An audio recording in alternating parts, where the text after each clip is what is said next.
പ്രാർത്ഥിക്കാം. ഞങ്ങളുടെ സൃഷ്ടാവും ഞങ്ങളുടെ പരിപാലകരും ഞങ്ങളുടെ വീണ്ടെടുപ്പുകാരനുമായിരിക്കുന്ന ദൈവമേ, സുജീവനം പ്രോഗ്രാമിലേക്ക് കർത്താവെ കടന്നു വന്നിരിക്കുന്ന എല്ലാ നിന്റെ മക്കൾക്കായിട്ടും സ്തോത്രം ചെയ്യുന്നു. ദൈവമേ, ഞങ്ങള് ഈ ലോകത്തിൽ ജീവിക്കുമ്പോൾ ദൈവവചനപ്രകാരം ജീവിക്കുവാനും ഞങ്ങളുടെ ശരീരങ്ങൾ കർത്താവിന്റെ മന്ദിരമാണെന്നുള്ള ബോധ്യത്തോടു കൂടി അതിനെ കാത്തു സൂക്ഷിക്കുവാനും ഈ നാളുകളിൽ ഞങ്ങൾക്ക് ലഭിക്കുന്ന എല്ലാ നല്ല ഉൾക്കാഴ്ചകൾക്കായിട്ടും ഞങ്ങൾ നിന്നെ സ്തുതിക്കുന്നു. ദൈവമേ, മധ്യകേരള മഹായിടവക സ്ത്രീ ജനസഖ്യം ഇങ്ങനെ ഒരു പ്രോഗ്രാം ആരംഭിക്കുവാൻ അവിടുന്ന് കൃപ തോന്നിയത് ഓർത്ത് സ്തോത്രം ചെയ്യുന്നു. നേതൃത്വം നൽകുന്ന പ്രസിഡന്റ് കൊച്ചമ്മയ്ക്കായിട്ടും ഞങ്ങളുടെ ബിഷപ്പിനായിട്ടും എല്ലാം ഞങ്ങൾ തന്നെ സ്തുതിക്കുന്നു. പ്രത്യേകിച്ച് ക്ലാസ്സുകൾക്ക് നേതൃത്വം നൽകുന്ന എല്ലാ പ്രിയപ്പെട്ടവർക്കായിട്ടും സ്തോത്രം ചെയ്യുന്നു. ഇതിൽ സംബന്ധിക്കുന്നവർക്കായിട്ട് പ്രാർത്ഥിക്കുന്നു. കർത്താവെ, ഇതിലൂടെ ഞങ്ങളുടെ സഭാജനങ്ങളുടെ ആരോഗ്യം കൂടുതൽ മെച്ചപ്പെടുവാനും കൂടുതൽ ആത്മീയമായ ഉൾക്കാഴ്ച അതിലൂടെ ലഭിക്കുവാനും കർത്താവ് സഹായിക്കണമേ. ഇന്നത്തെ ഈ കൂടിവരവിൽ അവിടുത്തെ സാന്നിധ്യം ഉണ്ടായിരിക്കണമേ. യേശു മശിഹാ മൂലം താഴ്മയുടെ യാചിക്കുന്നു, കൃപയോടെ കേൾക്കണമേ. ആമേൻ. ദൈവത്തിന്റെ അതിപരിശുദ്ധ നാമം വാഴ്ത്തപ്പെടുമാറാകട്ടെ. ഈ സ്കൂളിലുള്ള സ്നേഹവും ബഹുമാനവുമുള്ള പട്ടക്കാർ, സഭാ ശുശ്രൂഷകർ,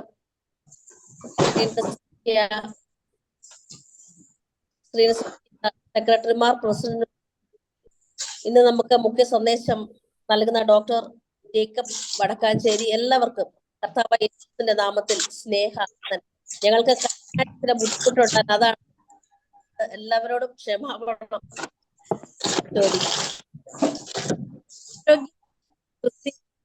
കർത്താവിന്റെ പ്രാർത്ഥനയിലൂടെ എന്ന വിഷയത്തെ ആസ്പദമാക്കി സുജീവൻ എന്ന പേരില് നമ്മൾ 23-ാം തീയതി തൊട്ട് 10 ദിവസത്തെ ഒരു സീരീസ് ഓഫ് ക്ലാസ്സസ് ആണ് നമ്മൾ നടത്താനായിട്ട് തീരുമാനിച്ചിരിക്കുന്നത്. ഒരു വർഷം മുമ്പ് തന്നെ എന്റെ മനസ്സിൽ സുജീവനം എന്നുള്ള ഒരു ചിന്ത വന്നു. വരാനായിട്ടുള്ള ഞങ്ങളുടെ ഒരു ആഗ്രഹം ആയിരുന്നു. ശ്രീനസഖ്യമായിട്ട് ഞങ്ങൾ ഓഫീസേഴ്സ് ഞങ്ങൾ തീരുമാനിച്ചു നമ്മുടെ മഹായിരിക്കണം. അപ്പോൾ ഒരു ആരോഗ്യം എന്ന് പറഞ്ഞാൽ ശാരീരികമായിട്ടുള്ള ആരോഗ്യം മാത്രമല്ല, ശാരീരികവും ആത്മീകവും മാനസികവുമായ ഒരു പൂർണ്ണ ആരോഗ്യം ഉള്ളവരാകണം. അതുകൊണ്ടാണ് ഇങ്ങനെ ഒരു ക്ലാസ്സുകൾ വിവിധ തലങ്ങളിൽ പ്രാവീണ്യം നേടിയവരുടെ ക്ലാസ്സുകള് നടത്തുന്നതിനായിട്ട് തീരുമാനിച്ചത്. നമ്മുടെ മഹായിടവക സ്ത്രീജന സഖ്യത്തിന് വളരെ പ്രയോജനകരമാകും എന്നുള്ളതിന് യാതൊരു സംശയമില്ല. കാഞ്ചേരി സാർ, അദ്ദേഹം ഒരു നാച്ചുറോപ്പതി ഡോക്ടറാണ്. സാറിന്റെ ക്ലാസ് എല്ലാവർക്കും പ്രയോജനമാകട്ടെ എന്ന് പ്രാർത്ഥിക്കുകയും ആശംസിക്കുകയും ചെയ്യും. ഇന്ന് ഈ ക്ലാസ്സിന് ചെയ്യുന്ന എല്ലാവരും എല്ലാ ക്ലാസ്സുകൾക്കും റെഗുലറായി അറ്റൻഡ് ചെയ്യണമെന്ന് ഓർപ്പിക്കുന്നു. എല്ലാവരെയും സ്വാഗതം ചെയ്തതിനായിട്ട് നിഷ കൊച്ചമ്മയെ, സെക്രട്ടറി നിഷ കൊച്ചമ്മയെ സ്വാഗതം ചെയ്യും. ദൈവനാമത്തിന് മഹത്വം ഉണ്ടാകട്ടെ. ഇന്നിങ്ങനെ ഈ ഗൂഗിൾ മീറ്റിലൂടെ നമുക്ക് ഒരുമിച്ച് സുജീവനം എന്ന പ്രോഗ്രാമിലേക്ക് പങ്കെടുക്കുവാൻ ദൈവം നൽകിയ വലിയ കൃപയ്ക്കായിട്ട് സ്തോത്രം ചെയ്യുന്നു. പ്രത്യേകിച്ച് ഇന്നത്തെ ഈ മീറ്റിംഗിന്റെ അധ്യക്ഷ ഡോക്ടർ ജെസ്സി സാറ കൊച്ചിമയെ ഈ മീറ്റിംഗിലേക്ക് ഹാർദമായി സ്വാഗതം ചെയ്തുകൊള്ളുന്നു. അതുപോലെ ഇന്നത്തെ നമ്മുടെ ഈ മീറ്റിംഗ് ഉദ്ഘാടനം ചെയ്യുന്നത് നമ്മുടെ മധ്യകേരള മഹായിടവ അധ്യക്ഷൻ റൈറ്റ് ഡോക്ടർ മലയിൽ സാബു കോശിച്ചിറയാൻ തിരുമേനിയാണ്. തിരുമേനിയും ഈ തിരക്കുകളുടെ മധ്യത്തിൽ ഇതിനായിട്ട് സമയം കണ്ടെത്തി നമ്മളോടൊപ്പം ആയിരിക്കുന്നു. തിരുമേനിയും ഈ മീറ്റിംഗിലേക്ക് സ്വാഗതം ചെയ്തുകൊള്ളുന്നു. ഇന്നത്തെ നമുക്ക് മുഖ്യ സന്ദേശം ഇന്ന് ക്ലാസ് എടുക്കുന്നത് ഡോക്ടർ ജേക്കബ് വടക്കാഞ്ചേരി സാറാണ്. അദ്ദേഹത്തിന് നേച്ചർ ലൈഫ് ഇന്റർനാഷണലിന്റെ മുൻ ചെയർമാനായിട്ട് പ്രവർത്തിച്ച വ്യക്തി. ഇപ്പോൾ അദ്ദേഹത്തിന്റെ ഏഴോളം പ്രകൃതി ചികിത്സാ കേന്ദ്രങ്ങൾ കേരളത്തിലായിട്ട് ഉടനീളമായിട്ടുണ്ട്. അദ്ദേഹം ഗാന്ധി മാർഗം സ്വീകരിച്ച ഒരു സാമൂഹ്യ പ്രവർത്തകനാണ്. ഏകദേശം 4 പുസ്തകങ്ങളോളം അദ്ദേഹം രചിച്ചിട്ടുണ്ട്. അദ്ദേഹം തന്റെ പ്രകൃതി ചിന്തകൾ ആശയപ്രചാരണത്തിനായിട്ട് ഏതറ്റം വരെയും ത്യാഗത്തോടുകൂടെ പ്രവർത്തിക്കുന്ന ഒരു മാന്യ ശ്രേഷ്ഠ വ്യക്തിയാണ്. അദ്ദേഹത്തെ നമുക്ക് ഈ ഒരു മീറ്റിംഗിലേക്ക് ലഭിച്ചത് ഏറ്റവും അനുഗ്രഹപ്രദമാണെന്ന് ഞാൻ വിശ്വസിക്കുന്നു. ദൈവം അദ്ദേഹത്തിലൂടെയും നമ്മളോട് സംസാരിക്കട്ടെ എന്ന് പ്രാർത്ഥിക്കുന്നു. അദ്ദേഹത്തെ ഈ മീറ്റിംഗിലേക്ക് സന്തോഷത്തോടെ സ്വാഗതം ചെയ്തുകൊള്ളു. അതുപോലെ ഇന്ന് നമ്മളോടൊപ്പം പങ്കെടുക്കുന്ന എല്ലാ മഹായിടവ ഓഫീസേഴ്സിനെയും സ്വാഗതം ചെയ്യുന്നു. സുജീവനത്തിന്റെ മറ്റ് ഫാക്കൽറ്റികൾ ആയിട്ട് പ്രവർത്തിക്കുന്ന എല്ലാ നമ്മുടെ ശ്രേഷ്ഠ വ്യക്തിത്വങ്ങളെയും, നമ്മുടെ അച്ഛന്മാരുണ്ട്, അച്ഛന്മാരെയും സഭാ ശുശ്രൂഷകരെയും മറ്റ് ഇതിൽ പങ്കെടുക്കുന്ന എല്ലാ വിശിഷ്ട വ്യക്തികളെയും സ്വാഗതം ചെയ്തുകൊള്ളുന്നു. ഇത്രയും പേർക്ക് പങ്കെടുക്കുവാൻ സാധിക്കുന്ന ഓർത്ത് ദൈവത്തിന് സ്തോത്രം ചെയ്തുകൊണ്ട് ഒരിക്കൽ കൂടി എല്ലാവരെയും സ്വാഗതം ചെയ്തുകൊണ്ട് ഞാൻ എൻ്റെ വാക്കുകൾ വിരമിക്കുന്നു. അടുത്തതായി നമ്മളുടെ ഈ സുജീവനം എന്നുള്ള ക്ലാസ് ഉദ്ഘാടനം ചെയ്യുന്നതിനായിട്ട് മഹായിടവക bishop right reverend doctor Manayil Sabu കുശിച്ചെറിയാൻ ബിഷപ്പിനെ അഭ്യർത്ഥിക്കുന്നു. ദൈവ തിരുനാമം വാഴ്ത്തപ്പെടുമാറാകട്ടെ. ശ്രീജനസഖ്യത്തിന്റെ president doctor S Sara Koshy, ശ്രീജനസഖ്യത്തിന്റെ ഔദ്യോഗിക ഭാരവാഹികൾ, നമുക്ക് ഇന്ന് ക്ലാസ്സുകൾ എടുക്കുന്ന മാന്യ വ്യക്തിത്വം, എല്ലാവരെയും ദൈവത്തിന് സ്തോത്രം ചെയ്യും. എന്താണ് നമ്മൾ ഉദ്ദേശിക്കുന്നത്? ശ്രീജനസഖ്യം ബൃഹത്തായ പദ്ധതികൾ പ്ലാൻ ചെയ്ത് നടപ്പിലാക്കിക്കൊണ്ടിരിക്കുക, വ്യത്യസ്തങ്ങളായ പ്രോഗ്രാമുകൾ. ഈ പ്രോഗ്രാമുകളൊക്കെ നടത്തുമ്പോൾ അതിന്റെ പിൻപിൽ പല ലക്ഷ്യങ്ങൾ. ചില ഭാഗങ്ങളിൽ നമ്മൾ ചെയ്തത് ശ്രീജനസഖ്യം വ്യത്യസ്തമായ പ്രോഗ്രാമുകൾ നടത്തി നമ്മളുടെ കഴിവുകൾ വളർത്തിയെടുക്കുന്നതിന് ശ്രമിച്ചു. വേറൊരു ഭാഗത്ത് കുറെ ആളുകൾക്ക് ജോലി നൽകുവാനുള്ള പരിശ്രമം നൽകി. ഇങ്ങനെ മഹായിടവകയിലെ സംഘടനകളിൽ ഏറ്റവും സജീവമായി പോകുന്നത് ശ്രീജനസഖ്യമാണ് എന്ന് പറയുന്നതിൽ എനിക്ക് ഏറെ സന്തോഷം. ഈ ശ്രീജനസഖ്യം ഇപ്രകാരമൊക്കെ ഈ പ്രോഗ്രാമുകൾ ഏറ്റെടുത്ത് നടത്തുന്നതിന്റെ ലക്ഷ്യം സ്ത്രീകളുടെ ആകമാനമായ വളർച്ച ലക്ഷ്യം വെക്കുക. എന്താണ് ആകമാനമായ വളർച്ച എന്ന് പറയുമ്പോൾ അവിടെയാണ് നാം ചിന്തിക്കേണ്ടിയിരിക്കുന്നത്. ആകമാന വളർച്ച എന്ന് പറയുന്നത് ആ വ്യക്തിയുടെ ശാരീരികവും മാനസികവും ആത്മീകവുമായ വളർച്ച. ഇത് പ്രാപിക്കുമ്പോൾ മാത്രമേ ഒരു വ്യക്തി അതിന്റെ പൂർണ്ണതയിൽ എത്തുന്നു. ഇതിന് ഉതകുന്ന ക്ലാസ്സുകളാണ് ഈ ദിവസങ്ങളിലായി നമ്മൾ ക്രമീകരിക്കുന്നത് എന്ന് പ്രത്യേകം ഓർമ്മിക്കട്ടെ. നമുക്ക് സാധിക്കാവുന്നതാണ് ഒന്നുകിൽ എല്ലാവർക്കും കൂടെ ഒത്തുചേർന്ന് ക്ലാസ്സുകൾ നടത്തുക എന്നുള്ളത്. എന്നാൽ അതിന്റെ ഒരു പ്രശ്നം എന്ന് പറയുന്നത് നമ്മൾ മഹായിടവയുടെ വിവിധ ഭാഗങ്ങളിൽ ഒത്തുചേരുന്നത് ശ്രമകരം. അതല്ല, സ്ത്രീകളാകുമ്പോൾ നമുക്ക് പകൽ ജോലികളൊക്കെ ഒത്തുചെയ്യേണ്ട ധൃതിയുണ്ട്. നമ്മുടെ മക്കൾ, നമ്മുടെ കുടുംബം, നമ്മുടെ ജോലി, ഇങ്ങനെ എല്ലാ കാര്യങ്ങളും വ്യാപൃതരാണ്. അതുകൊണ്ടാണ് 8 മണിക്ക് ക്ലാസ് അറേഞ്ച് ചെയ്തിരിക്കുന്നത്. 8 മണിക്ക് ക്ലാസ് അറേഞ്ച് ചെയ്തിരിക്കുന്നതിന്റെ പ്രത്യേകത എന്ന് പറയുന്നത് നമ്മുടെ വീട്ടിലെ ജോലികളൊക്കെ ഏകദേശമൊക്കെ ഒന്ന് ഒതുങ്ങി അതിനുശേഷം നമ്മൾ ഒത്തുകൂടുകയാണ്. അങ്ങനെ കൂടുമ്പോൾ നമുക്ക് കുറച്ച് സമയം ശ്രദ്ധിക്കുന്നതിന് സാധിക്കും. നമ്മൾ ഇതിനെ ശാരീരിക സൗഖ്യം മാത്രമായിട്ടല്ല കാണുന്നത്, ഹോളിസ്റ്റിക് ആയിട്ടാണ് കാണുന്നത്. അതുകൊണ്ടാണ് നമ്മൾ കർത്താവിന്റെ പ്രാർത്ഥന ആധാരമാക്കിക്കൊണ്ട് അതിന്റെ വിവിധ ഡയമെൻഷനുകളിൽ ഇതിനെപ്പറ്റി സംസാരിക്കുവാനായി നമ്മൾ ശ്രമിക്കുന്നു. വടക്കാഞ്ചേരി സാർ ഇതിനെ ക്ലാസ് എടുക്കുമ്പോൾ ഇതേറെ വ്യത്യസ്തമായ തലത്തിലായിരിക്കും അദ്ദേഹത്തിന്റെ ക്ലാസ്. നിങ്ങൾ നേരത്തെ കേട്ടിട്ടുള്ളവരുണ്ടായിരിക്കാം. എങ്കിലും സാറിനെയും ഞാനും ഏറെ സന്തോഷത്തോടെ സ്വാഗതം ചെയ്യുന്നു. വ്യത്യസ്ത മേഖലകളിലുള്ളവരാ ക്ലാസ്സുകൾക്ക് വരുന്ന ദിവസങ്ങളിൽ നേതൃത്വം നൽകും. നമ്മുടെ അച്ഛന്മാർ ഇതിനകത്ത് നേതൃത്വം നൽകുന്നുണ്ട്.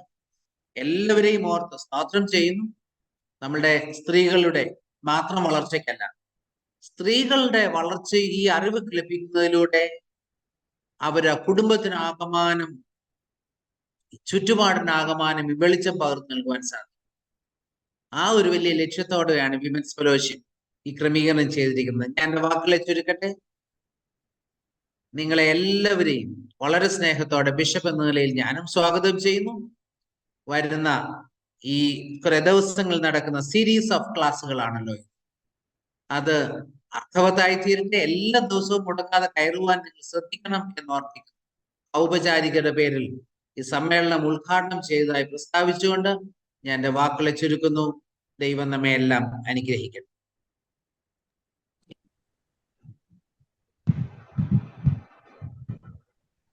ക്ലാസ് ലീഡ് ചെയ്യുന്നതിനായിട്ട് ഇവിടെ കഞ്ഞിസാർ സ്വാഗതം. ഓക്കെ, ബഹുമാനപ്പെട്ട ബിഷപ്പ് ഡോക്ടർ മലയിൽ സാബു ചെറിയാൻ, ഡോക്ടർ ജെസി സറാക്കോശി, സ്ത്രീ ജനസഖ്യത്തിന്റെ പ്രവർത്തകരെ, സുഹൃത്തുക്കളെ, സുജീവനത്തിന്റെ ആദ്യത്തെ ക്ലാസ് തന്നെ എടുക്കാൻ ഒരു ദൈവ നിയോഗമുണ്ടായതിൽ എനിക്ക് അതിയായ ചാരിതാർത്ഥ്യമുണ്ട്. ഒരു ബഹുമതിയായിട്ട് ഞാനിത് സ്വീകരിക്കുന്നു. ഞാൻ ജീവന്റെ അപ്പമാണ് എന്ന് ക്രിസ്തുദേവൻ പറഞ്ഞിട്ടുണ്ട്. ജീവന്റെ അപ്പമാണ് എന്ന് പറയുമ്പോൾ മരണത്തിന്റെ അപ്പം കൂടെ ഉണ്ടാവണം. എന്താണ് ജീവന്റെ അപ്പം? എന്താണ് മരണത്തിന്റെ അപ്പം? ജീവന്റെ അപ്പം സന്തോഷത്തിന്റെ അപ്പമാവും. മരണത്തിന്റെ അപ്പം ദുഃഖങ്ങളുടെയും ദുരിതങ്ങളുടെയും അപ്പമാവണം. എന്താണ് അത്? സൃഷ്ടിയിൽ ഭൂമി,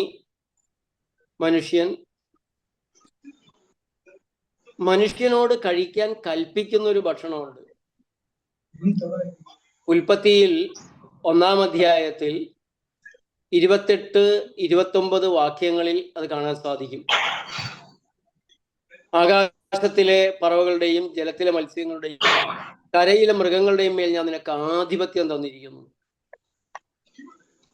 അതിനപ്പുറത്തേക്ക് കാണാൻ പലപ്പോഴും നമ്മൾ തയ്യാറാവാറില്ല.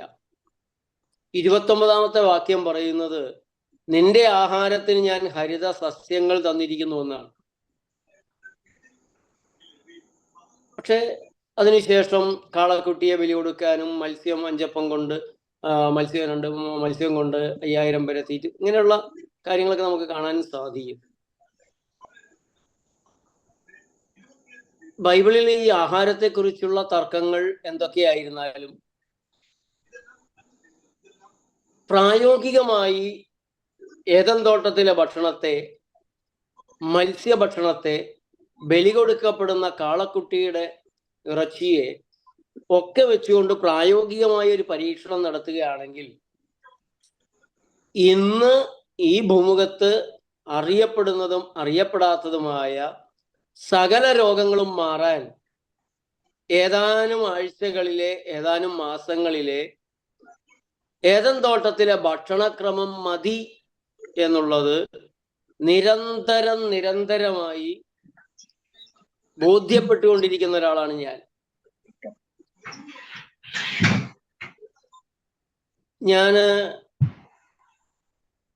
പ്രവർത്തിക്കുന്ന നേച്ചർ ലൈഫ് ഇന്റർനാഷണലിൽ ഞങ്ങൾക്ക് കേരളത്തിൽ 7 പ്രകൃതി ചികിത്സാലയങ്ങളാണ് ഉള്ളത്. തിരുവനന്തപുരം തുടങ്ങി കോഴിക്കോട് വരെ. ഈ 7 പ്രകൃതി ജീവനാലയങ്ങളിലും എല്ലാ ജാതി മതസ്ഥരുമായി 300-400ഓളം പേര് ദിവസവും ട്രീറ്റ്മെന്റ് എടുക്കുന്നുണ്ട്. അതിൽ നല്ലൊരു ശതമാനവും പ്രമേഹം കൊണ്ട് മടുത്ത്, പ്രമേഹത്തിന്റെ മരുന്ന് കൊണ്ട് മടുത്ത്, പ്രഷറിന്, കൊളസ്ട്രോളിന്, ഹൃദ്രോഗത്തിന്, ആർത്രൈറ്റിസിന്, ആസ്തമയ്ക്ക്, അലർജിക്ക്, യൂട്രസ് തകരാറുകൾക്ക്, കുട്ടികൾ ഉണ്ടാവാത്തതിന്, ക്യാൻസറിന് ഒക്കെ മരുന്ന് കഴിച്ച് മടുത്ത് ആരെങ്കിലുമൊക്കെ പറഞ്ഞറിഞ്ഞ് ഇതുകൂടി ഒന്ന് നോക്കിയേക്കാമെന്നെല്ലാം കരുതിയാണ് പലപ്പോഴും ഞങ്ങളുടെ അടുത്ത് വരിക. ആദ്യത്തെ 4-5 ദിവസങ്ങളിൽ ഇവർ പലർക്കും ചെറിയ പ്രയാസങ്ങളൊക്കെ ഉണ്ടാവാറുണ്ട്. ശീലം മാറ്റുന്നതിന്റെ പ്രയാസങ്ങൾ. അവരെ പതുക്കെ സാവധാനം ഞങ്ങൾ ഏദൻ തോട്ടത്തിലെ ഭക്ഷണക്രമത്തിലേക്കാണ് നയിക്കുന്നത്. 2 ആഴ്ച 3 ആഴ്ച കൊണ്ട്, 1 മാസം കൊണ്ട് നിരവധി വർഷങ്ങളായി ദുരിതമനുഭവിച്ചുകൊണ്ടിരിക്കുന്ന ദുരിത രോഗങ്ങൾ എങ്ങനെയൊക്കെയോ മാറിപ്പോകുന്നത്, ആരോഗ്യം തിരിച്ചു വരുന്നത് നിരന്തരമായി കണ്ടുകൊണ്ടിരിക്കുകയാണ്. അത് മനസ്സിലാക്കാൻ നിങ്ങൾ എല്ലാവരെയും ഏതെങ്കിലും ഒരു നേച്ചർ ലൈഫ് സെന്റർ കാണാൻ സന്ദർശിക്കാൻ, പഠിക്കാൻ, സ്വാഗതം ചെയ്യാൻ എനിക്ക് യാതൊരു തരത്തിലുള്ള വൈക്ലഭ്യവും ഇല്ല. അത്രമാത്രം ഉറപ്പ്. ഞങ്ങളുടെ ഈ കേന്ദ്രങ്ങളിലേക്ക് വരുന്ന പുതിയ ആളുകളോട് ഞങ്ങൾ പറയുക, ഇവിടെ ചികിത്സയിലിരിക്കുന്നവരുണ്ട്, അവരെ പോയി കണ്ടോളൂ, അവരുമായിട്ട് ചർച്ച ചെയ്തോളൂ. അത്രയേറെ ധൈര്യമാണ് ഏദൻ തോട്ടത്തിലെ ഭക്ഷണക്രമത്തിന്റെ രോഗമാറ്റത്തിൽ. കുരുടന് അവൻ കാഴ്ച നൽകുന്നുണ്ട്. ഏത് മരുന്നാണ് ഈ അത്ഭുത പ്രവർത്തനത്തിന് അവനെ സഹായിച്ചത്? കളിമണ്ണ് കുഴച്ചു വയ്ക്കുകയാണ് ചെയ്തത്. അത് ഞങ്ങളും ചെയ്യാറുണ്ട്. അപ്പൊ പ്രായോഗികമായി ക്രിസ്തുവിനെ പിന്തുടരുന്ന, പ്രവർത്തിക്കുന്ന ഒരു എളിയ ശ്രമമാണ് വാസ്തവത്തില് നേച്ചർ ലൈഫ് ചെയ്തുകൊണ്ടിരിക്കുന്നത്. എങ്ങനെയാണ് ഇതൊരു മനുഷ്യ ശരീരത്തിൽ പ്രവർത്തിക്കുന്നത് എന്ന് ചോദിക്കുമ്പോൾ, ഇന്ന് നിലവിലുള്ള ചികിത്സാ രീതികൾ രോഗത്തെയാണ് ചികിത്സിക്കുന്നത്. ഒരു ഉദാഹരണത്തിന് പറയുകയാണെങ്കിൽ, ആ ഉദാഹരണം കാര്യങ്ങൾ വ്യക്തമാക്കുമെന്ന് ഞാൻ കരുതുന്നു. ഒരാൾക്ക് പ്രഷർ കൂടുന്നു. ആ പ്രഷർ കൂടുന്നതിന് ഒരു ഡോക്ടറെ പോയി കണ്ടു കഴിഞ്ഞാൽ ബീറ്റ ബ്ലോക്കേഴ്സ് എന്ന പേരിൽ അറിയപ്പെടുന്ന ഗുളികകളായിരിക്കും ഡോക്ടർ പ്രധാനമായിട്ടും നിർദ്ദേശിക്കുന്നത്. അല്ലാത്ത മറ്റു ചില വിഭാഗങ്ങൾ കൂടിയുണ്ട്. പ്രധാനമായിട്ടും ബീറ്റ ബ്ലോക്കേഴ്സ് ആണ്. ഈ ബീറ്റ ബ്ലോക്കർ ഗുളിക കഴിച്ചാൽ പ്രഷർ കുറയും, ആളുകൾക്ക് സന്തോഷമാകും. എന്താണ് ഈ ബീറ്റ ബ്ലോക്കർ ഗുളിക ചെയ്യുന്നത്? ബീറ്റ്സ് കുറച്ചു വയ്ക്കും. വലിയ റിസർച്ച് ആണ്. ആധുനിക ശാസ്ത്രജ്ഞന്മാർ ഇതിന് പിന്നിൽ നടത്തിയിട്ടുള്ളത്. വളരെ വലിയ പഠനങ്ങൾ, ഗവേഷണങ്ങൾ നടത്തിയാണ് BP കൂടുന്നതിന് കാരണം ഹൃദയം കൂടുതൽ പമ്പ് ചെയ്യുന്നത് കൊണ്ടാണ്, കൂടുതൽ ശക്തിയിൽ പമ്പ് ചെയ്യുന്നത് കൊണ്ടാണ്. അതുകൊണ്ട് ഹൃദയത്തിന്റെ പമ്പിങ് അങ്ങ് കുറച്ചു വെച്ചാൽ BP കുറയുമല്ലോ. അപാരമായ ഒരു ശാസ്ത്രീയ ഗവേഷണം കൊണ്ട് ബോധ്യമായ കാര്യമാണ്. ഇപ്പൊ ബീറ്റ ബ്ലോക്കേഴ്സ് മരുന്നുകൾ ഹൃദയത്തിന്റെ ബീറ്റ് പവർ ഒന്ന് കുറപ്പിക്കും. അതോടെ BP കുറയുന്നു. പക്ഷേ ഒരു നായ ആക്രമിക്കാൻ വരുമ്പോ നിങ്ങൾക്ക് ഓടി രക്ഷപ്പെടണമെന്നുണ്ടെങ്കിൽ ഹൃദയം ബീറ്റ്സ് കൂട്ടണമല്ലോ. ബീറ്റ ബ്ലോക്കേഴ്സ് കഴിക്കുന്നവരിൽ അത് സാധിക്കുമോ? ആ ഓട്ടത്തിൽ അവർ കുഴഞ്ഞു വീഴാൻ, ചിലപ്പോൾ മരിക്കാൻ വരെ സാധ്യതയുണ്ട്. അതുപോലെ പ്രമേഹത്തിന് മരുന്ന് കഴിക്കാത്തവർ നമ്മുടെ വീടുകളിൽ ഉണ്ടാവില്ല. അവരെന്തിനാണ് മരുന്ന് കഴിക്കുന്നത്? രക്തത്തിലെ ഷുഗറിന്റെ നില കുറയ്ക്കാൻ. അതും വളരെ ആഴത്തിലുള്ള ശാസ്ത്രീയ ഗവേഷണങ്ങളിൽ നിന്ന് ബോധ്യപ്പെട്ട കാര്യമാണ് ഷുഗറിന്റെ നില കുറയ്ക്കാനുള്ള മരുന്നുകൾ.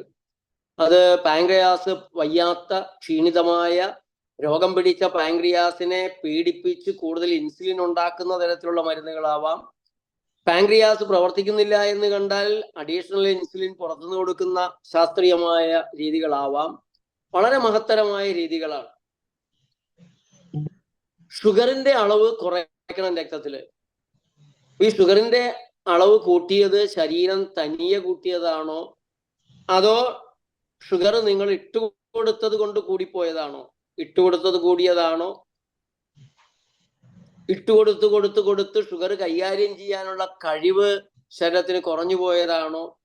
വളരെ അധികമായി ഷുഗറിന് കാരണമാകുന്ന സ്റ്റാർച്ച്, കാർബോഹൈഡ്രേറ്റ്, ഷുഗർ തന്നെയൊക്കെ ഇട്ടുകൊടുത്ത് പാങ്ക്രിയാസിന് പീഡനമുണ്ടായിട്ട് പാങ്ക്രിയാസിന്റെ പ്രവർത്തനം മോശമായതാണോ? ഇതൊന്നും ആലോചിക്കാതെ ഷുഗർ വീണ്ടും ഇട്ടുകൊടുക്കുകയും ചോറ് നന്നായി കഴിക്കുകയും മറ്റു മധുര സാധനങ്ങളും ഗോതമ്പും ഒക്കെ കഴിക്കുകയും കൂടി നിൽക്കുന്ന ഷുഗറിനെ, അങ്ങനെ ശരീരത്തിൽ കൂടിയ ഷുഗറിനെ കുറയ്ക്കാൻ മരുന്ന് കഴിക്കുകയും ചെയ്യുന്നത് എത്രത്തോളം ബുദ്ധിയുള്ളതാണ്, വിവേകമുള്ളതാണ് എന്ന് എനിക്കറിയില്ല. അങ്ങനെ ചെയ്യാമോ? ഷുഗറിന്റെ അളവ് രക്തത്തിൽ കുറയാൻ ഷുഗറിന്റെ അളവ് ഉള്ളിലേക്ക് പോകുന്നതും കൂടെ കുറയ്ക്കുകയായിരിക്കും ബുദ്ധി എന്നാണ് പ്രകൃതി ചികിത്സയിൽ ഞങ്ങളെല്ലാം വിശ്വസിക്കുന്നത്, ഞങ്ങളെല്ലാം ചെയ്തുകൊണ്ടിരിക്കുന്നത്. അങ്ങനെയുള്ള ഏതാനും നാളുകളിലൂടെ 25-30 കൊല്ലം പഴക്കമുള്ള പ്രമേഹം പോലും മാറുന്നു. ഏതൻ തോട്ടത്തിലെ ഭക്ഷണമാണ്, പഴങ്ങളാണ്, കായ്കനികളാണ് കൊടുക്കുന്നത്. ഈന്തപ്പഴവും ചക്കപ്പഴവും മാമ്പഴവും സപ്പോട്ടയും പേരയ്ക്കയും ഒക്കെ നൽകിയിട്ടാണ് നേച്ചർ ലൈഫിൽ പ്രമേഹം മാറുന്നത്. ഏതൻ തോട്ടത്തിലെ ഭക്ഷണം. ഇപ്പൊ ഏതാനും ദിവസങ്ങൾ ഏതൻ തോട്ടത്തിലേക്ക് തന്നെ താമസം മാറ്റാൻ ഞങ്ങൾ പറയാറുണ്ട്. എല്ലാവരോടും ഞങ്ങൾക്കത് പറയാൻ പറ്റില്ല. വിശ്വാസമുള്ളവരോട് പറയാറുണ്ട്. കായ്കനികൾ, പഴങ്ങൾ തൊട്ടുപോകരുതെന്നാണ് ശാസ്ത്രീയമായ കൽപ്പന. പഴങ്ങൾ പ്രമേഹം കൂട്ടും എന്നവർ പറയുന്നു. ശരിയാണ്, പഴങ്ങൾ ഷുഗറിന്റെ അളവൊന്ന് കൂട്ടും. ഇൻസുലിൻ എടുത്താലും 250-300 ഷുഗർ നിൽക്കുന്ന ആളുകളാണ് ഞങ്ങൾക്ക് വരുന്നത്. അപ്പൊ അവര് ഞങ്ങൾ അവരോട് ചോദിക്കും, ഇൻസുലിൻ എടുത്തിട്ടും 10, 30, 60 യൂണിറ്റ് ഇൻസുലിൻ എടുത്തിട്ടും നിങ്ങളുടെ ഷുഗർ 250 അല്ലേ? അതെ സാർ. അപ്പൊ പിന്നെ ഈ ഇൻസുലിൻ എടുക്കാതെ ഷുഗർ ഒരു 50 കൂടെ കൂടി നേടി എന്താ കുഴപ്പം? കുറച്ച് ദിവസം കൂടി നിൽക്കട്ടെ, ഏതായാലും കൂടുതലാണല്ലോ. അങ്ങനെയെല്ലാമാണ് അവര് പതുക്കെ ഇൻസുലിൻ കുറയ്ക്കാൻ. പെട്ടെന്ന് ഞങ്ങൾ നിർത്താറില്ല, മരുന്നുകളും നിർത്താറില്ല. പ്രകൃതി രീതിയിലെ ഭക്ഷണം കഴിക്കാൻ ഏതാനും ദിവസങ്ങൾ കൂടി നിൽക്കും. പക്ഷെ കുറച്ച് കഴിയുമ്പോൾ അത് പതുക്കെ താഴേക്ക് വരാൻ തുടങ്ങും. MA ബേബി അദ്ദേഹത്തിന്റെ പ്രമേഹം നേച്ചർ ലൈഫിൽ ഒന്ന് മാറിയത് എഴുതിയിട്ടുണ്ട്, പ്രമേഹത്തിന്റെ സ്വയം ചികിത്സ എന്നുള്ള എൻ്റെ പുസ്തകത്തില്. അത് പ്രകാശനം ചെയ്തതും MA ബേബിയാണ്. എറണാകുളം ടൗൺ ഹാളിൽ ഏറ്റുവാങ്ങിയത് ഡോക്ടർ VS വിജയൻ, പ്രശസ്തനായ പരിസ്ഥിതി ശാസ്ത്രജ്ഞൻ. ഗാഡ്ഗിൽ റിപ്പോർട്ട് തയ്യാറാക്കി അതിന്റെ പേരില് പീഡാനുഭവങ്ങൾ ഏറ്റുവാങ്ങേണ്ടി വന്ന അദ്ദേഹം പിന്തുണയ്ക്കാൻ CSI സഭ മാത്രമേ ഉണ്ടായിരുന്നു എന്നുള്ള ഒരു കാര്യം ഞാനിവിടെ സന്ദർഭവശാലൊന്ന് ഓർക്കുകയും ഓർമ്മിപ്പിക്കുകയാണ്. ധീരമായ ഒരു നിലപാടാണ് CSI സഭ പാരിസ്ഥിതികമായ പ്രശ്നങ്ങളിൽ എടുത്തിട്ടുള്ളത്. പ്രകൃതിക്ക് വേണ്ടി, ഭൂമിക്ക് വേണ്ടി, ദരിദ്രരായ മനുഷ്യർക്ക് വേണ്ടി ഒരു ശബ്ദമുയർത്താൻ സഭ മുന്നിൽ നിൽക്കുന്നു എന്നുള്ളതിൽ വളരെ സന്തോഷമുണ്ട്. ഈ ഡോക്ടർ VS വിജയൻ 555 ആയിരുന്നു അദ്ദേഹത്തിന്റെ പ്രമേഹം. 25 കൊല്ലത്തോളം മരുന്ന് കഴിച്ചതാണ്. ഇപ്പൊ ഒരു 10-15 കൊല്ലമായി മരുന്നുകളില്ല, പ്രമേഹം എന്ന് പറഞ്ഞൊരു അസുഖമില്ല. 21 ദിവസമാണ് നേച്ചർ ലൈഫിൽ വന്ന് ഞങ്ങളോടൊപ്പം താമസിച്ചത്. ഞാൻ വീണ്ടും അടിവരെ ഇടുന്നത് ഏദൻ തോട്ടത്തിന്റെ ഭക്ഷണം, ദൈവികമായ ഭക്ഷണം. എന്താണ് ഈ ഭക്ഷണത്തിന്റെ പ്രത്യേകത? ഞാൻ നേരത്തെ പറഞ്ഞു, രോഗത്തെയാണ് അവർ കാണുന്നത്, ചികിത്സിക്കുന്നത്. ശരീരമാത്രമായ ദർശനമാണ് ആധുനിക ശാസ്ത്രത്തിനുള്ളത്. ഈ ശരീരത്തെ നിയന്ത്രിക്കുന്നതും നയിക്കുന്നതും അതിനുള്ളിലിരിക്കുന്ന മനസ്സാണ്. ആ മനസ്സിലെ വിചാരങ്ങൾക്കനുസരിച്ച് ശരീരത്തിലെ ഗ്രന്ഥികളിൽ പലതരത്തിലുള്ള ഹോർമോണുകൾ ഉണ്ടാകുന്നു. ദുഃഖചിന്തകൾ, പ്രതികാര ചിന്തകൾ, ദേഷ്യം, പക, വെറുപ്പ്, ഇങ്ങനെയുള്ള വിചാരങ്ങളിൽ ചിന്താവിഷങ്ങൾ എന്നാണ് അതിനെ പറയേണ്ടത്. ചിന്താവിഷങ്ങൾ കൊണ്ട് വിഷലിപ്തമാകുന്ന ശരീരം, വിഷലിപ്തമാകുന്ന രക്തം, ഇത് ശാസ്ത്രം സമ്മതിക്കുന്ന ഒരു കാര്യമാണ്. ഫ്രീ റാഡിക്കൽസ് ഉണ്ടാകുന്ന, സ്ട്രെസ് ഹോർമോൺസ് ഉണ്ടാകുന്ന ഒരവസ്ഥ. പാപം ചെയ്താലേ, തെറ്റ് ചെയ്താലേ സ്ട്രെസ് ഹോർമോൺസ് ഉണ്ടാകുന്നുള്ളൂ, സ്ട്രെസ് ഉണ്ടാകുന്നുള്ളൂ.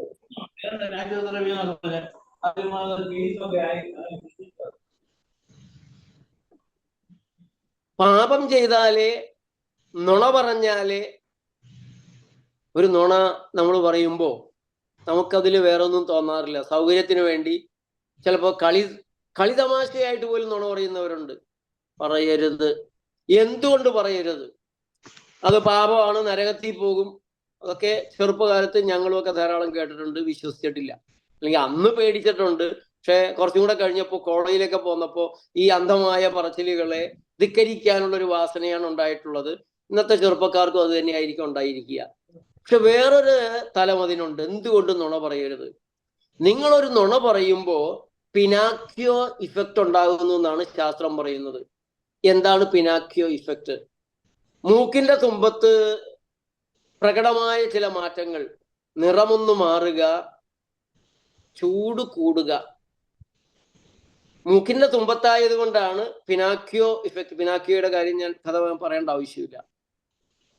എന്ന് മാത്രമല്ല, മൊത്തത്തിൽ ശരീരകോശങ്ങളുടെ ടെമ്പറേച്ചർ, ചൂട്, നമ്മൾ തെറ്റായ ഒരു കാര്യം പറയുമ്പോൾ, കളവ് പറയുമ്പോൾ, നുണ പറയുമ്പോൾ കൂടുന്നുണ്ടത്രേ. ഇങ്ങനെ നിരന്തരമാകുമ്പോ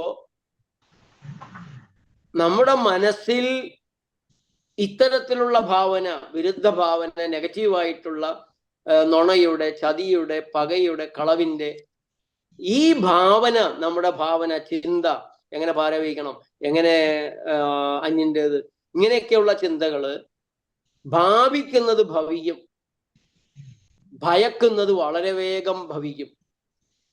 അങ്ങനെയാണ് കള്ളന് കള്ളലക്ഷണം ഉണ്ടാകുന്നത്. ജനിക്കുമ്പോ കള്ളലക്ഷണം ഇല്ല. ഈ ചിന്തകൾ മനസ്സെങ്ങനെയാണോ വ്യാപരിക്കുന്നത് അതിനനുസരിച്ച് ശരീരത്തിൽ ഉണ്ടാകുന്ന ഹോർമോണിന്റെ ചേഞ്ചുകള്, നിങ്ങളുടെ മുഖഭാവങ്ങളിൽ ഉണ്ടാകുന്ന വ്യത്യാസം, നിങ്ങളിൽ അധ്യാപികമാരുണ്ടാകും. പഠിക്കുന്നൊരു കുട്ടിയെയും പഠിക്കാത്ത മണ്ടൻ കുട്ടിയെയും അധ്യാപകർക്ക് കണ്ടാൽ മനസ്സിലാകും. നല്ല ഒരു പോലീസ് ഉദ്യോഗസ്ഥയ്ക്ക് കള്ളനെ ഏതാൾക്കൂട്ടത്തിൽ നിന്നും തിരിച്ചറിയാൻ സാധിക്കും. അപ്പൊ നിങ്ങളുടെ സമർപ്പണം, നിങ്ങളുടെ ജീവിത മേഖലയിൽ നിങ്ങളൊരു 10 കൊല്ലം പൂർണ്ണ സമർപ്പണം നടത്തുകയാണെങ്കിൽ ആ ജീവിത മേഖലയിൽ നിങ്ങൾ ഏറ്റവും ഉയർന്ന നിലയിൽ വരും. 10 കൊല്ലം മറ്റൊന്നിലും ശ്രദ്ധിക്കാതെ അതിൽ തന്നെ തപസ് ചെയ്താൽ. അപ്പോ ഒരു വൈദ്യ മേഖലയിൽ ശ്രദ്ധ കേന്ദ്രീകരിക്കാൻ വിധിയുണ്ടായ എനിക്ക് പലപ്പോഴും ഒരു രോഗിയെ കണ്ടാൽ രോഗി രോഗം പറയുന്നതിന് മുമ്പ് അങ്ങോട്ട് പറഞ്ഞു കൊടുക്കാൻ സാധിക്കാറുണ്ട്. എൻ്റെ ഗുരുവിന്റെ കടാക്ഷമാണ്. നല്ലൊരു വൈദ്യന് അത് സാധിക്കും, അത് വലിയൊരു കാര്യമൊന്നുമല്ല. ദോഷാധിക്യം ഏത് ഭാഗത്താണ് എന്നാണ് ഞങ്ങൾ നോക്കുക.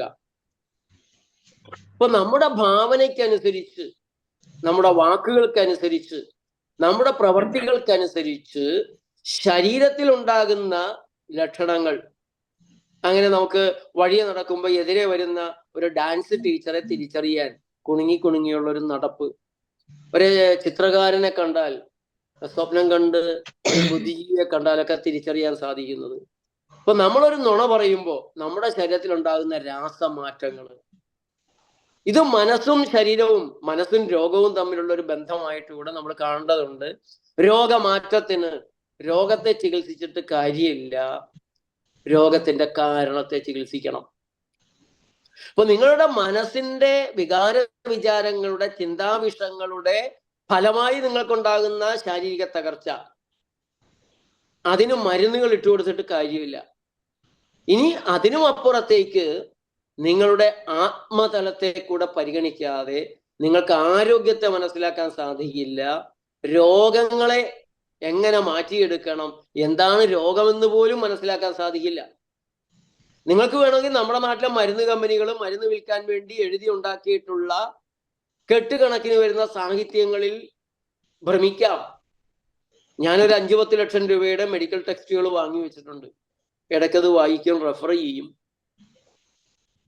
ഇതിൽ പെട്ടുപോയാൽ, ഇതിൽ കുടുങ്ങിപ്പോയാൽ നിങ്ങൾ മരുന്ന് വിൽപ്പനയുടെ ഇരകളായിട്ട് മാറും.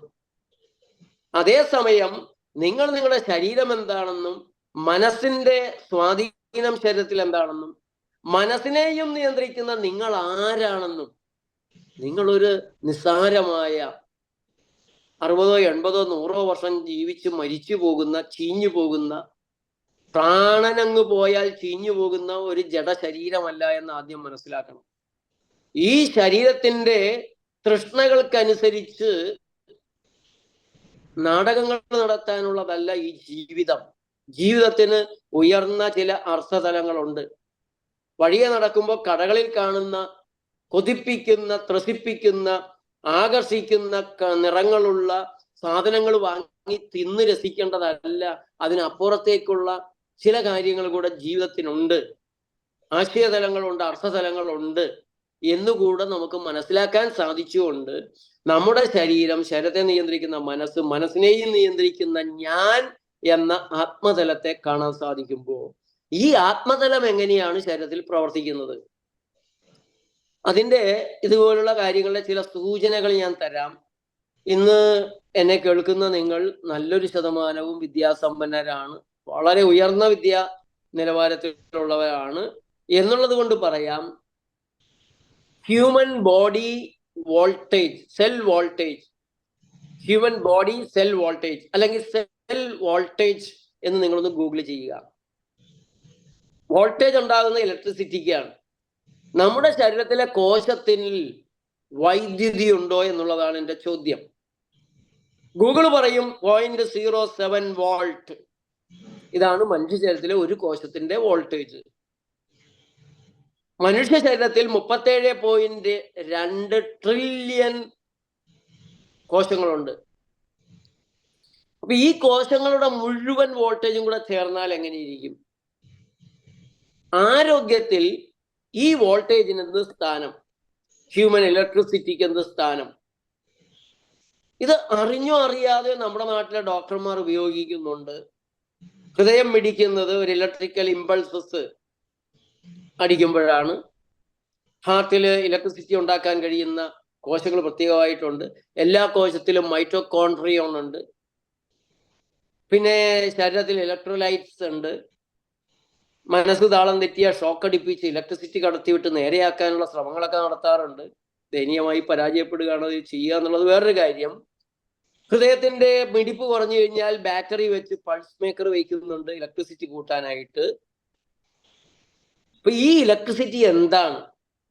നമ്മുടെ ജീവനുമായി ബന്ധപ്പെട്ട് നിൽക്കുന്ന, ആത്മശക്തിയുമായി, ആത്മതലവുമായി, ആത്മാവുമായി ബന്ധപ്പെട്ട് നിൽക്കുന്ന, പ്രാണനുമായി ബന്ധപ്പെട്ട് നിൽക്കുന്ന ഈ ഒരു ജീവതലത്തെ, ഊർജതലത്തെ, വൈദ്യുതിയെ കൂടെ കണ്ടിട്ട് ഈ ഒരു തലത്തിൽ, ഈ ത്രിമാന തലത്തിൽ, ഈ തൃത്വത്തിൽ, നമ്മുടെ ശരീരത്തിനുള്ളിൽ തന്നെയുള്ള ഈ തൃത്വത്തിൽ ഒന്ന് ചിന്ത വെച്ചുകൊണ്ട് നമ്മൾ ആരോഗ്യത്തെ കാണുകയാണെങ്കിൽ, ആരോഗ്യത്തിന് വേണ്ടത് കാൽഷ്യം, പ്രോട്ടീൻ, സ്റ്റാർച്ച് അല്ലെങ്കിൽ കാർബോഹൈഡ്രേറ്റ്, മിനറൽസ്, വൈറ്റമിൻസ് എന്നൊക്കെ പറഞ്ഞ് നമുക്ക് ധാരാളം പറയാം. അതിനപ്പുറത്തേക്ക് നമ്മൾ ആദ്യം പറയേണ്ടത് ഈ വൈറ്റൽ പവറാണ്, ഈ ഇലക്ട്രിക് പവറാണ്, ആത്മശക്തി, ജീവശക്തി, പ്രാണശക്തി. ഈ പ്രാണശക്തി മനുഷ്യ ശരീരത്തിൽ മാത്രമുള്ളോ? ദൈവത്തിന്റെ എല്ലാ സൃഷ്ടിയിലും, ജീവനുള്ള എല്ലാറ്റിലും ഈ ജീവശക്തി ഉണ്ട്. അതുകൊണ്ട് നീ എല്ലാ ജീവജാലങ്ങളെയും നിന്നെപ്പോലെ തന്നെ കരുതി ആദരിക്കണം, ബഹുമാനിക്കണം. 100 ആടുകളില് ഒരെണ്ണത്തെ കാണാതെ പോയപ്പോ 99 ഉപേക്ഷിച്ചുകൊണ്ട് കാണാതെ പോയതിനെ തേടുന്ന ആ ഒരു ആത്മതലത്തിൽ ഈ പ്രകാശത്തെ, ഈ തേജസ്സിനെ, ഈ ഊർജത്തെ തിരിച്ചറിയാനുള്ള സൗഭാഗ്യം നിനക്കുണ്ടാകുകയാണെങ്കിൽ നിന്റെ ജീവിതം ഇന്നത്തെ പോലെ ആവില്ല, മാറും. അപ്പൊ ഈ പ്രകൃതിയിൽ സകല ജീവജാലങ്ങളിലും തുടിക്കുന്ന ജീവന്റെ ആത്മശക്തിയുടെ പ്രാഭവം. നിങ്ങൾ കഴിക്കാനെടുക്കുന്ന ഭക്ഷണത്തിന് ജീവൻ വേണം.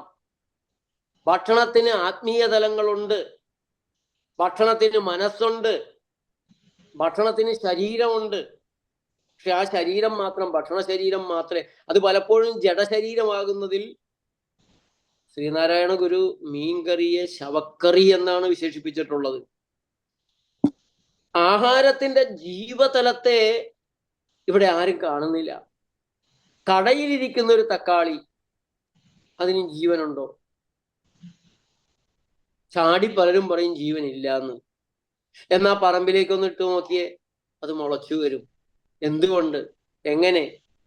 അതിനുള്ളിൽ ജീവൻ ഇരിപ്പുണ്ട്.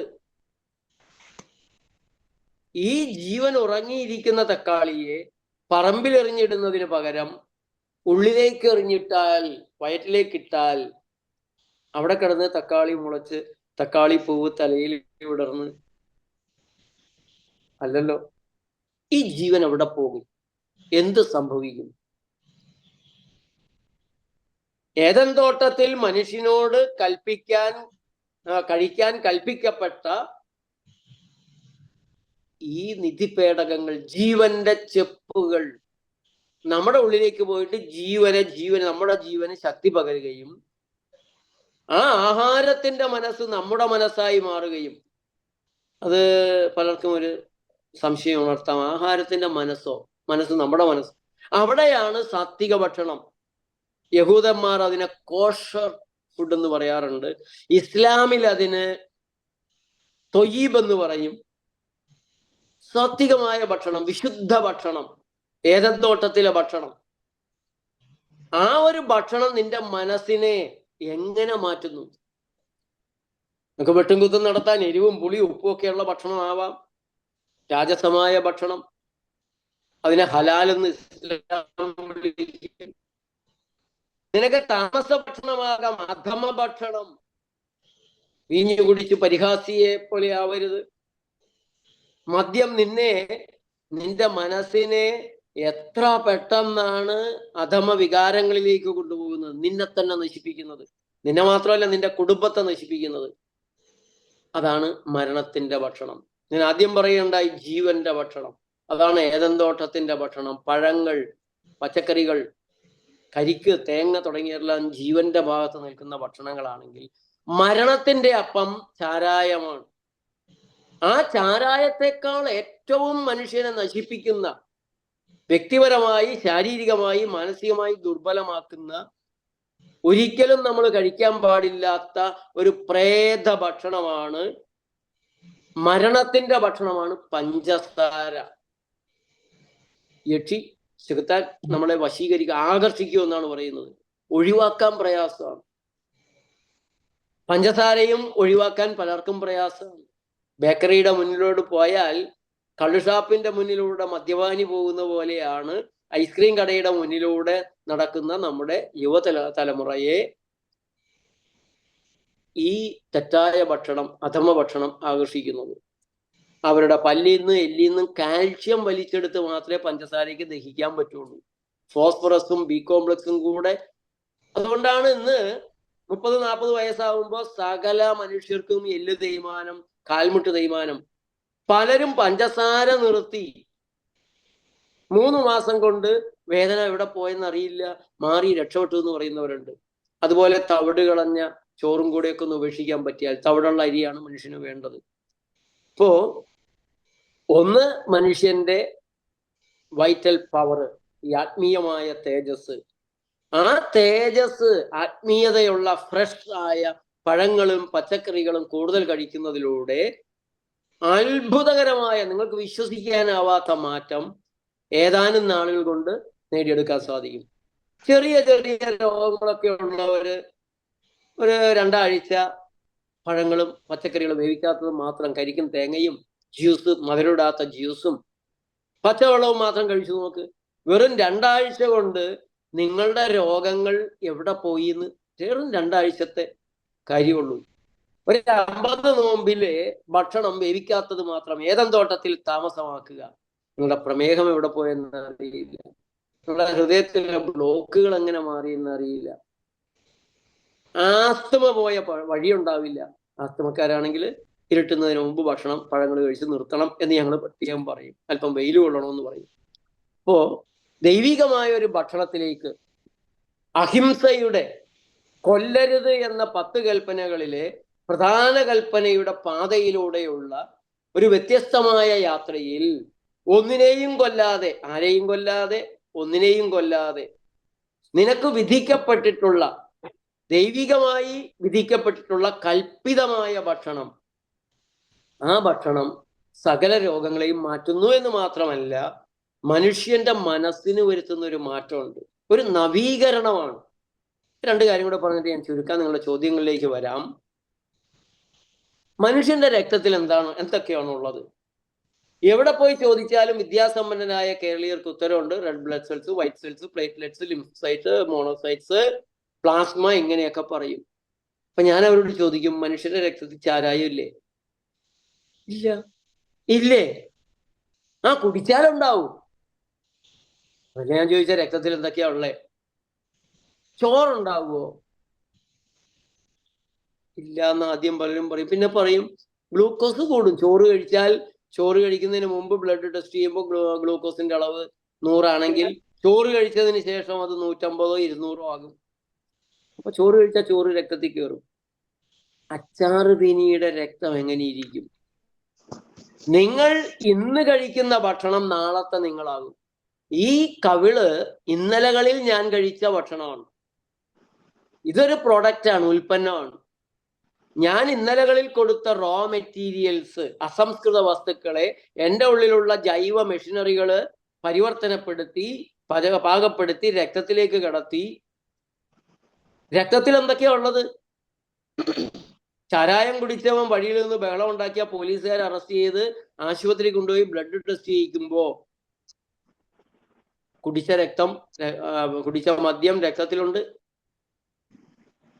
വറുത്തതും മൊരിച്ചതും കഴിക്കുന്നവർക്ക് മൊരിയുഞ്ഞ സ്വഭാവം വരുന്നു. പഴങ്ങൾ നന്നായിട്ട് കഴിക്കുമ്പോൾ തെളിമയും പ്രകാശവും പ്രസന്നതയും തേജസ്സും ഓജസ്സും ഉന്മേഷവും ഉത്സാഹവും ഊർജ്ജസ്വലതയും ഉണ്ടാകുന്നു. ത്വക്കുകളെല്ലാം മിനുസമുള്ളതാകുന്നു. പരീക്ഷിച്ചു നോക്കാവുന്നതാണ്. അപ്പൊ നിങ്ങളുടെ രക്തമജ്ജ മാംസാദികളുടെ പിന്നിലുള്ള ഒരു സയൻസ് കൂടെ എന്ന് പറയാം. ത്വക്കിലെ കോശങ്ങൾ ജീവിക്കുന്നത് 30 തുടങ്ങി 40 ദിവസം മാത്രമാണ്. Life expectancy of skin cells നിങ്ങൾ ഗൂഗിളിൽ നോക്കിക്കോളൂ. ഇതിന് ശേഷം life expectancy of liver cells 200 തുടങ്ങി 300 ദിവസമാണ്. അസ്ഥികോശങ്ങൾ ജീവിക്കുന്നത് 25 കൊല്ലം വരെയാണ്. ഹൃദയത്തിലായാലും കിഡ്നിയിലായാലും ആമാശയത്തിലായാലും നിരന്തരമായി പഴയ കോശങ്ങളെ മാറ്റി പുതിയ കോശങ്ങളെ ഉണ്ടാക്കുന്ന ഒരു പ്രവർത്തനം നടക്കുന്നതിന് വേണ്ടിയാണ് നാം ഉറങ്ങിക്കൊടുക്കുന്നത്. നാം ഉറങ്ങുമ്പോൾ വയറ് കാലിയായി കിടന്നുറങ്ങണം. വയറ് കാലിയായാൽ അസിഡിറ്റി കയറും. അത് കഴിച്ച ഭക്ഷണത്തിന്റെ കുഴപ്പത്തിൽ നിന്നുണ്ടാകുന്നതാണെന്ന് പോലും നമ്മുടെ ആളുകൾക്ക് അറിയില്ല. അസിഡിറ്റി ഉണ്ടോ? നിങ്ങൾ കഴിക്കുന്ന ഭക്ഷണം ശരിയായ ഭക്ഷണമല്ല. വയറ് കാലിയായി നിങ്ങൾ കിടന്നുറങ്ങുമ്പോൾ 50 കൊല്ലം മുമ്പ് 7-7:30 മണിക്ക് കിടന്നുറങ്ങിയിരുന്നതാണ് ഈ ഭൂമിയിലെ മനുഷ്യവർഗം. അല്ലെങ്കിൽ 100 കൊല്ലം മുമ്പ് നഗരങ്ങളിൽ പോലും അങ്ങനെയായിരുന്നു. അവിടെയാണ് മനുഷ്യര് 7:30-ക്ക് 6-6:30-ക്ക് ഇരുട്ട് കയറുമ്പോൾ ഭക്ഷണം കഴിച്ച് കൈയും കാലും കഴുകി കിടന്നുറങ്ങിയിരുന്ന മനുഷ്യൻ ഇപ്പോ അത്താഴം കഴിക്കുന്നത് 10 മണിക്കും 11 മണിക്കും 12 മണിക്കുമാണ്. കിടന്നുറങ്ങുന്നത് വെറ്റിലയിൽ ചുണ്ണാമ്പും തേച്ച്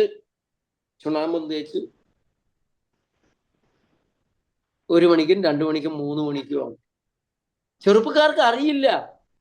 നിങ്ങളുടെ സിർക്കാഡിയൻ റിഥം, ശരീരത്തിന്റെ ജൈവ ക്ലോക്കിന്റെ പ്രവർത്തനം താറുമാറാക്കി രാത്രി നിങ്ങൾ കിടന്നുറങ്ങുന്ന 12 മണിക്ക് മുമ്പുള്ള 2 മണിക്കൂറിലാണ് തലച്ചോറിന്റെ റിപ്പയറിങ്, ഹാർട്ടിന്റെ ലിവറിന്റെ എല്ലാം നടക്കേണ്ടത്. രാവിലെ എണീക്കാൻ പറ്റണില്ല ചെറുപ്പക്കാർക്ക്. അവരുടെ തേജസ് മുഴുവൻ പോവുകയാണ്. അതുകൊണ്ട് വയറ് കാലിയായി നിങ്ങൾ കിടന്നുറങ്ങുമ്പോൾ നിങ്ങളുടെ ഇമ്മ്യൂണിറ്റി പവർ ആക്റ്റീവ് ആകുകയും ശരീരത്തിലെ കേടുപറ്റിയ കോശങ്ങളുടെ റിപ്പയർ നടത്തുകയും പ്രായപൂർത്തിയായ കോശങ്ങളുടെ മരണം, അതിനെ അപ്പോപ്റ്റോസിസ് എന്നാണ് ശാസ്ത്രം വിളിക്കുന്നത്. അതേസമയം നിങ്ങൾ ചാരായം കുടിക്കുമ്പോൾ കോടിക്കണക്കിന് കോശങ്ങൾ തലച്ചോറിലടക്കം മരിക്കുന്നുണ്ട്. അതിനെ നെക്രോസിസ് എന്നും വിളിക്കും. അപ്പോപ്റ്റോസിനെ നമുക്ക് തടയാൻ പറ്റില്ല. Life expectancy of that particular cells അത് മരിക്കണം. പക്ഷേ ചാരായം ഒഴിച്ചു കൊടുത്തും വറുത്തതും മൊരിച്ചതും കഴിച്ചും അച്ചാറ് കഴിച്ചും ഒക്കെ നിങ്ങൾ നിങ്ങളുടെ കോശങ്ങളെ വൃദ്ധകോശങ്ങളായി ജനിപ്പിക്കുന്നു. അവ നേരത്തെ മരിക്കുന്നു, അല്ലെങ്കിൽ തീഷ്ണമായ സാധനങ്ങൾ കൊണ്ട് മരിക്കുന്നു. അതിനെ നെക്രോസിസ് എന്നാണ് പറയുക. ആ നെക്രോസിസ് വരാൻ ഇട കൊടുക്കരുത്.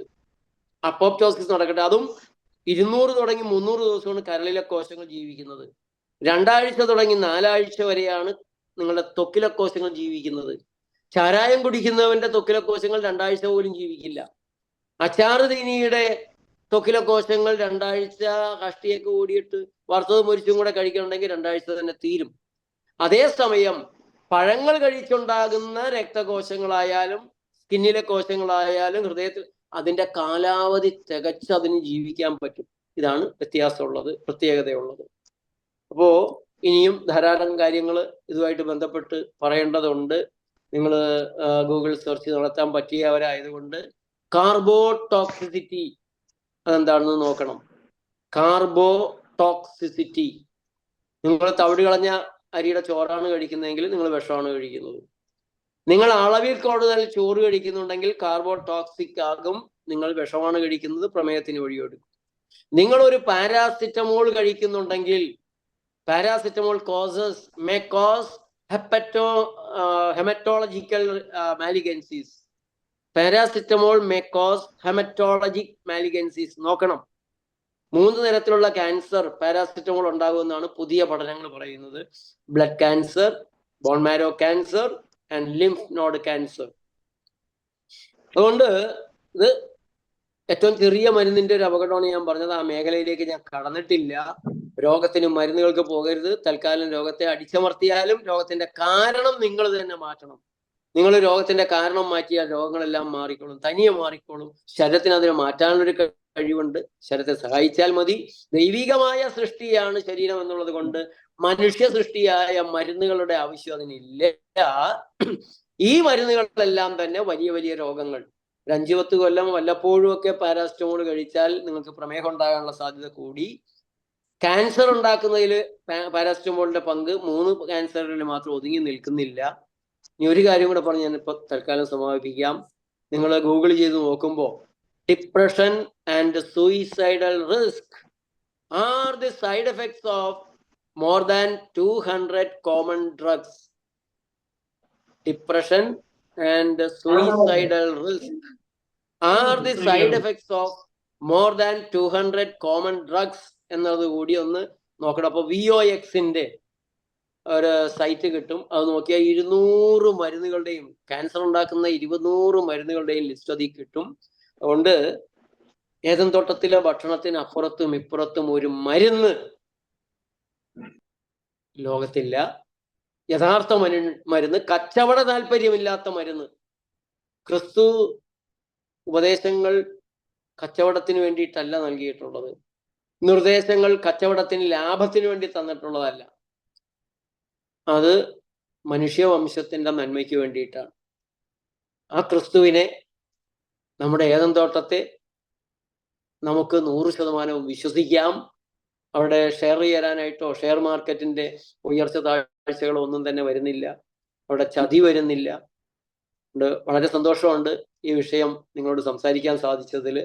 ഇനിയും ക്രിസ്തുവിനെ തന്നെ മുന്നിൽ വെച്ചുകൊണ്ട് നിരവധി കാര്യങ്ങൾ എനിക്ക് പറയാനുള്ള ഉണ്ടെങ്കിൽ പോലും സമയത്തിന്റെ പരിമിതി കൊണ്ട് മറ്റൊരവസരത്തിൽ നമുക്ക് കൂടുതൽ സംസാരിക്കാം. അപ്പോൾ നമുക്ക് സമാപനത്തിലേക്ക് നീങ്ങാം. അടുത്തത് കൃതജ്ഞത അർപ്പിക്കാനായിട്ട് സാലി കൊച്ചമ്മ ക്ഷണിക്കും. ദൈവനാമത്തിന് മഹത്വം ഉണ്ടാകട്ടെ. അഭിയന്യ ബിഷപ്പ് ഡോക്ടർ മലയിൽ സാബു കോശി ചെറിയാൻ തിരുമേനി, ജെസ്സി കൊച്ചമ്മ, ഇന്നത്തെ വിശിഷ്ട അതിഥിയായി നമ്മളോടൊപ്പം പങ്കെടുത്തുകൊണ്ടിരിക്കുന്ന വടക്കാഞ്ചേരി സാറ്, മറ്റ് ഔദ്യോഗിക ഭാരവാഹികൾ, ഇന്ന് ഇതിൽ സംബന്ധിച്ച എല്ലാവർക്കും സ്നേഹവന്ദനം.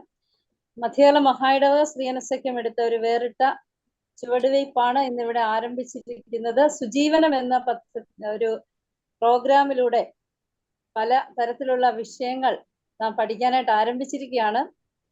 അതുകൊണ്ട് വളരെ അർത്ഥവത്തായ ഒരു ക്ലാസ്സിനാണ് ഇന്ന് തുടക്കം കുറിച്ചിരിക്കുന്നത്. സാറിന്റെ ക്ലാസ് ഞാൻ നേരത്തെ കേട്ടിട്ടുണ്ട്.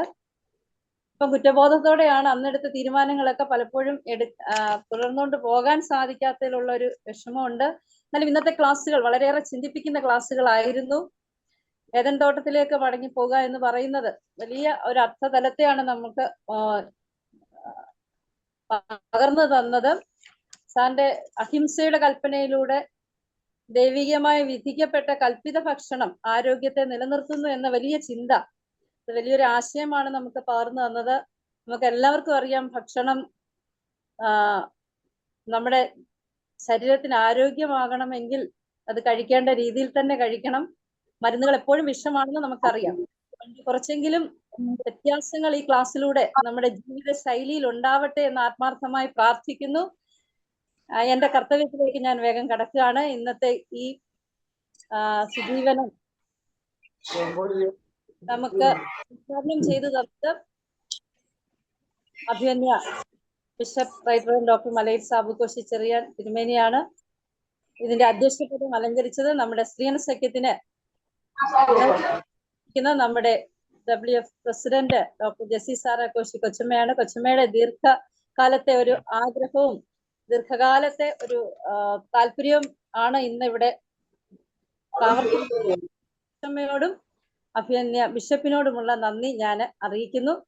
ഇന്ന് നമുക്ക് ക്ലാസ്സുകൾക്ക് നേതൃത്വം നൽകിയത് ഡോക്ടർ ജേക്കബ് വടക്കാഞ്ചേരി സാറാണ്. സാറിന്റെ ക്ലാസ്സുകൾ നമുക്ക് ഒട്ടും സമയം ലഭിച്ചില്ല എന്നുള്ളത് വലിയൊരു യാഥാർത്ഥ്യമാണ്. എന്നാൽ തുടർന്നും സാറിനെ പേഴ്സണലായിട്ട് സമീപിച്ചാൽ ഈ സംശയങ്ങളൊക്കെ തീർക്കാൻ നമുക്ക് സാധിക്കും. സാറിന്റെ ക്ലാസ് നമ്മുടെ ജീവിതത്തിൽ പ്രയോജനപ്പെടട്ടെ എന്ന് ആത്മാർത്ഥമായി അറിയിച്ചുകൊണ്ട് എല്ലാവരും ഈ സന്ദർഭം പ്രയോജനപ്പെടുത്തണമെന്നും അറിയിച്ചുകൊണ്ട് സാറിനോടുള്ള നന്ദി ഈ പ്ലാറ്റ്ഫോമിലുള്ള എല്ലാവരുടെയും പേരിൽ ഞാൻ വളരെ വിനയത്തോടെ അറിയിക്കുന്നു. അതോടൊപ്പം മഹായിടവക ഭാരവാഹികളൊക്കെ ഇതിനകത്ത് സംബന്ധിക്കുന്നുണ്ട്. സുജീവനം ക്ലാസ്സുകൾക്ക് നേതൃത്വം നൽകാനുള്ള എല്ലാ വിശിഷ്ട വ്യക്തിത്വങ്ങളും ഈ മീറ്റിംഗിൽ പങ്കെടുക്കുന്നുണ്ട്. എല്ലാ അച്ഛന്മാര്, സഭാ ശുശ്രൂഷകര്,